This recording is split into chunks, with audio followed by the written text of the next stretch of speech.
Hello. This is the animated news from the cruise industry this week, May 7th, 2011.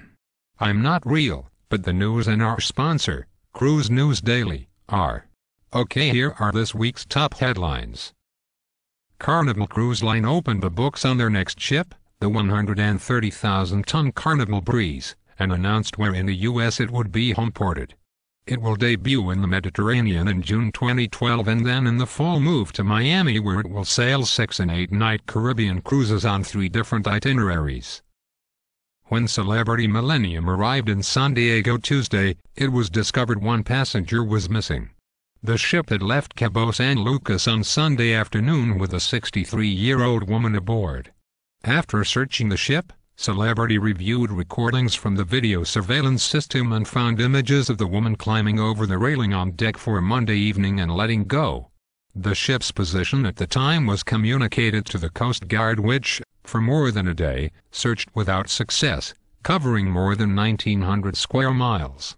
A bill was introduced in the California Assembly that would allow the state to prosecute crimes on cruises which involve a California port, if federal authorities decline to prosecute. It's similar to a law that has been on the books for a number of years in Florida but which is seldom used.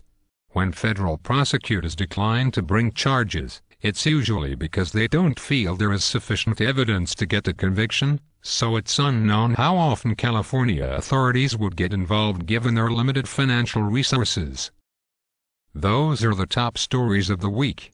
The complete detailed stories and perspective on them were delivered to CND subscribers daily via email. CND's daily emails this week also covered 18 other items. Among them were a number of visual stories this week, including some stunning photos of Carnival Magic arriving at Venice for its christening, Costa Favolosa nearing completion in Trieste, video of Royal Princess being handed over to P&O Cruises, and video of the partying aboard AIDA Cruises to celebrate the arrival of Carnival Corporation's 100th ship. Links to all those are on our website at www.cruisenewsdaily.com.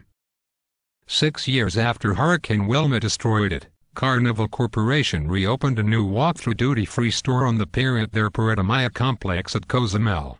It is the only store like it in the world. In a feature story this week, CND looked at why all those sale prices in the U.S. market on European cruises don't necessarily mean that the cruise line's European programs are in trouble or that there's too much capacity there. Grand Princess returned to service on Friday after a 24-day dry dock in which there were major changes to the ship. Those included the removal of the iconic nightclub from the rear of the ship and the construction of a piazza and various dining venues in the ship's atrium. We have been adding daily video reports to our blog from the ship showing projects under construction. This week our final installment showed the finished product as passengers were boarding for the transatlantic crossing on Friday. Those are the top stories of the week and other things you'll want to know from the cruise industry that were included in daily emails to our subscribers. Headlines are on our website at www.cruisenewsdaily.com. I'll be back next week with more news from Cruise News Daily. So long.